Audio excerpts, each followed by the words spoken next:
So sometimes you can get things that develop in the pregnancy that are somewhat not as usual, but more unexpected. If your blood test at the beginning of the pregnancy says that you are Rh negative, then you may have to have RhoGAM.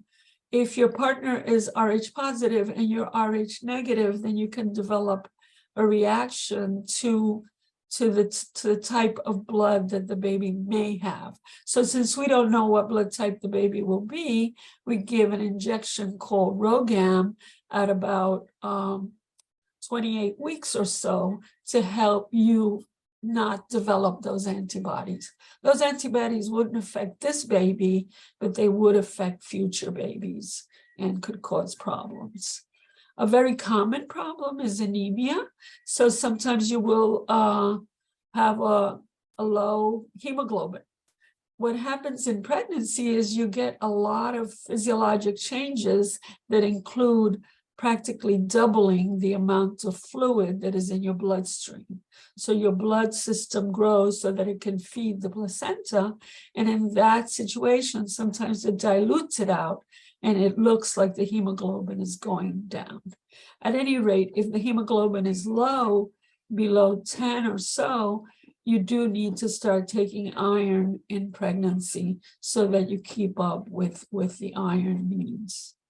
Another common condition is vaginitis. Everybody has some vaginal discharge during pregnancy, and that is normal. But if the vaginal discharge begins to have symptoms like itching or burning, or there's a problem, then that has to be examined and treated.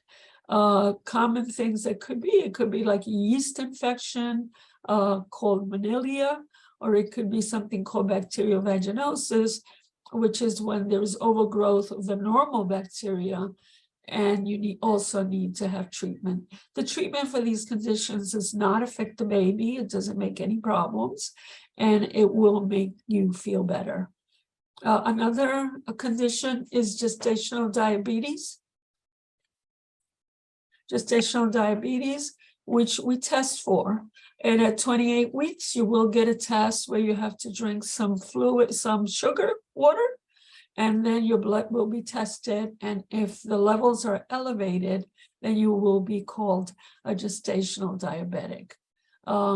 The gestational diabetes usually resolves after the pregnancy, but in some cases, it can persist, and in some women, especially those who have some tendency in their family towards diabetes, they may develop diabetes later in life. So gestational diabetes requires a special diet, and especially in pregnancy, we should all eat well so that you should have enough protein, you should have enough fruits and vegetables, and low carbohydrates. So with a diabetic diet, you limit totally the carbohydrates, less sugar in the diet, and usually this is called gestational diabetes, that is diet controlled. But if the diet doesn't control it, then you may require insulin.